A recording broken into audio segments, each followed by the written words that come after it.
વિકાસના દાવાઓ વચ્ચે એક ગામ એવું પણ છે જ્યાં લોકો પોતાના જ ઘરમાં નહીં પરંતુ શાળામાં રાત પસાર કરવા મજબૂર બન્યા છે। ધોળકા તાલુકાના બદરખા ગામમાં છેલ્લા 15 દિવસથી વરસાદી પાણીનો ભરાવો યથાવત છે। 17 પરિવારો પોતાના ઘર છોડીને શાળામાં આશરો લઈ રહ્યા છે। ઘર વખરી પાણીમાં બરબાદ થઈ ગઈ, બાળકો અને વૃદ્ધો મુશ્કેલીમાં છે। બીજી તરફ ગામ લોકોનો આક્ષેપ છે કે જવાબદાર તંત્ર હજુ સુધી તેમની વચ્ચે પહોંચ્યું નથી। આખરે બદરખાના લોકોની આ વ્યથા ક્યારે સાંભળવામાં આવશે? અમદાવાદ જિલ્લાના ધોળકા તાલુકાના બદરખા ગામમાં વરસાદી પાણીનો ભરાવો સ્થાનિક લોકો માટે મોટી મુશ્કેલીનું કારણ બન્યો છે। છેલ્લા 15 દિવસથી ગામના અનેક વિસ્તારોમાં પાણી ભરાયેલું રહેતા જનજીવન ખોરવાઈ ગયું છે। પાણી ઓસરવાનું નામ ન લેતા ગામ લોકોની મુશ્કેલીઓ દિવસે ને દિવસે વધી રહી છે। ગામની ગ્રામ પંચાયત, શાળા વિસ્તાર, સરકારી ડેરી અને સરકારી હોસ્પિટલ નજીક પણ પાણી ભરાઈ ગયું છે। કેટલાક વિસ્તારોમાં કેડસમાં પાણી ભરાતા લોકો માટે અવરજવર કરવી પણ મુશ્કેલ બની ગઈ છે। સતત પાણી ભરાવાને કારણે ઘરોમાં રહેવું મુશ્કેલ બનતા 17 પરિવારોને પોતાના ઘર છોડીને ગામની શાળામાં આશરો લેવો પડ્યો છે। આ વરસાદી માહોલની અંદર અમારા ગામની અંદર પુષ્કળ પાણી ભરાયેલું છે અને અત્યાર સુધીમાં કોઈ તંત્ર ધારાસભ્યથી માંડીને કોઈ તંત્રવાળા કોઈ અમારી ખબર લીધી નથી। છેલ્લા 10 દિવસથી પાણીની ખૂબ જ સમસ્યા છે, તો હમણાં 3-4 દિવસથી ટેન્કરો ચાલુ કર્યા છે। ટેન્કરથી લોકોને પાણી આપે છે। પાણી ભરાવાના કારણે શું થાય છે? જે વરસાદી પાણી ભરાયા છે, વરસાદી પાણી ભરાવાથી તો આ જે જીવન જરૂરિયાતની વસ્તુઓ લાવવી, ધોળકા જવું નજીકના શહેરમાં। સ્થાનિકોના જણાવ્યા પ્રમાણે પાણીને કારણે ઘર વખરીનો સામાન પલળી ગયો છે અને મોટું નુકસાન થયું છે। રોજિંદા જીવનની તમામ વ્યવસ્થા ખોરવાઈ ગઈ છે। બાળકો, વૃદ્ધો અને મહિલાઓને પણ ભારે મુશ્કેલીઓનો સામનો કરવો પડી રહ્યો છે। એ સદ અમે 10-15 દિવસથી અમે નિસારમાં રહીએ છીએ। અમારા માટીખાણ અંબાપુરામાં અમારે પાણી બહુ ભરાઈ ગયેલું છે। અમારા પહેરવાના લુગડા નથી, કશું નથી, નહીં અનાજ બનાજ બધું અમારું બધું જતું રહેલું છે। અમારા ઘર પડી ગયેલા છે, બધું પડી ગયેલું છે। કોઈ અમારે કોઈ સહાયતા કોઈ કશું કરતું નથી। અમને આ નિસારમાં અમને રવા દેશે તો એમને એમ કીધું છે કે સોમવારે આ મંગળવારે લગીને તમે નિસારમાં રહો અને કે પછી તમને અહીં ખાલી કરાવી નાખજો કે છે। તો અમને કઈ આશરો કશું ના હાલો તો અમે અહીં નિસારમાં રહીને અમે કરીએ શું? અમને કશું મળતું નહીં, કશું અમને કઈ આલતા નહીં સરકાર, તો ભાઈ અમારા કને રહીને શું કામનું? અમને અહીં કાઢી નાખે તો ભાઈ અમારે રવાનું ને અમારે જવાનું ચા કને? હા, તો અમારે કક તો સહાયતા કરે કે ના કરે સરકારી? હા, તો અમારું કક થોડુંક તો જોયું હોય તો અમને અડધું પાછું હાલે કે ના હાલે? મને બધું તો અમારે તો નહીં જોઈતું, પણ અમને અડધું તો પાછું હાલે કે ના હાલે? હા, તમને એટલું તો સહાયતા કરે કે ના કરે? હા, અમે મજૂરિયા માણે છીએ। અમે હાથથી મજૂરી કરીને પછી અમે આ બધું બનાવેલું છે ને કરેલું છે।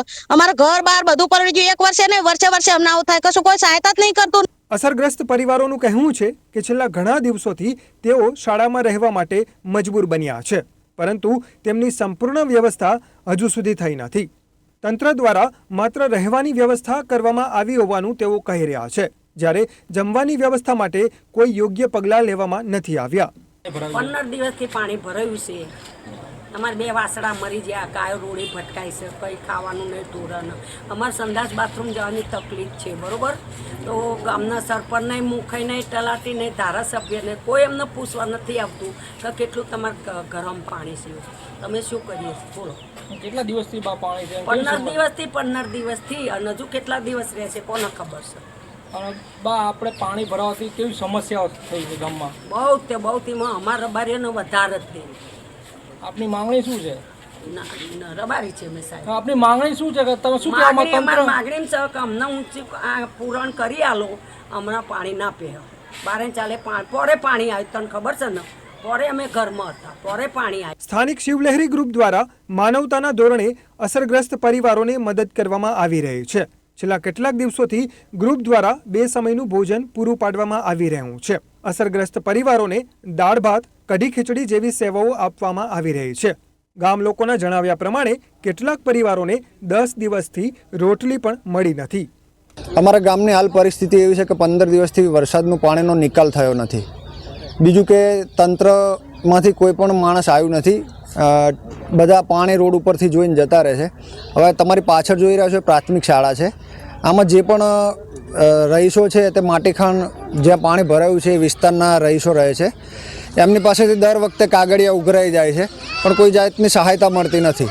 આ છેલ્લા 5 વર્ષથી આનો આ જ ક્રમ ચાલ્યા કરે છે. અમે વારંવાર રજૂઆતો કરી છે તંત્રને કે ભાઈ આ પાણીની સમસ્યાનો કાયમી નિકાલ થાય એવું કંઈ નિરાકરણ લાવો, પણ કોઈ સાંભળતું નથી. અને હાલ પરિસ્થિતિ એવી છે કે શાળામાં 15 દિવસથી જે રહીશો રહે છે આના કારણે શિક્ષણ પણ બંધ છે, એટલે વિદ્યાર્થીઓનું શિક્ષણ પણ બગડે છે. હવે તંત્ર કે સ્થાનિક કોઈ MLA અમારા કે કોઈ આવતું નથી.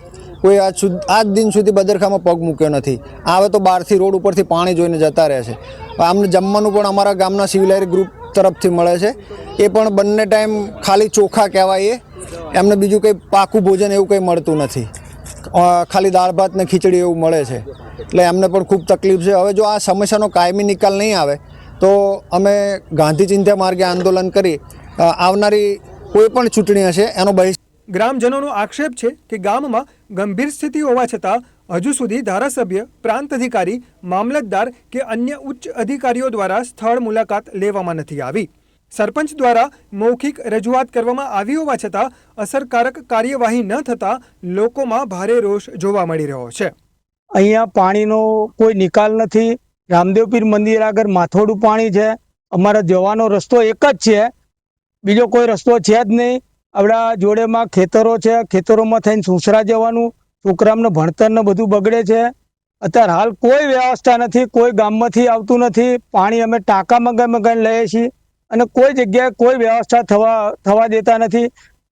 અન્ન બધું પતી ગયું, કોઈ જગ્યાએ કોઈ વ્યવસ્થા છે નહીં, કોઈ આવતા નથી, કોઈ ખબરે પૂછતા નથી. હવે અમારે શું કરવું એ મને સમજાવો. કેટલા દિવસથી કાકા પાણી ભરાયું છે આપણા ગામમાં? પાણી આજે તો 12 દિવસ થઈ ગયા. કોઈ તંત્ર, ધારાસભ્ય કોઈ આવ્યું છે જોવા? કોઈ જોવા આવતું નથી. આપની માંગણીઓ શું છે?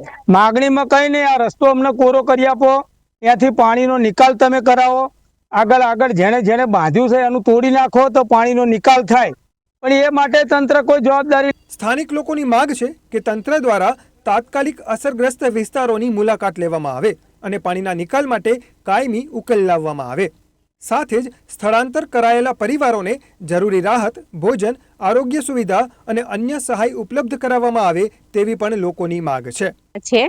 બદરખા ગામમાં આટલું બધું પાણી ભરાયું છે, બરોબર. 15 દિવસથી લગભગ 23 તારીખનો વરસાદ ચાલુ થયો છે, ત્યારનું પાણી આ બધું ભરાયું છે. એનો કોઈ જવાનો નિકાલ છે નહીં. પૂરા ગામમાં પાણી ભરાયું છે અને પીવાના પાણીનો બહુ તકલીફ પડે છે. કોઈ પીવાના પાણીની કે વાપરવાના પાણીની અહીં સગવડ છે નહીં. જ્યાં ત્યાં ટાંકા આવે છે, પણ પબ્લિક ગામ એટલું બધું મોટું છે કે જ્યાં પાણી લે બીજા બધા એમને એમ રહે.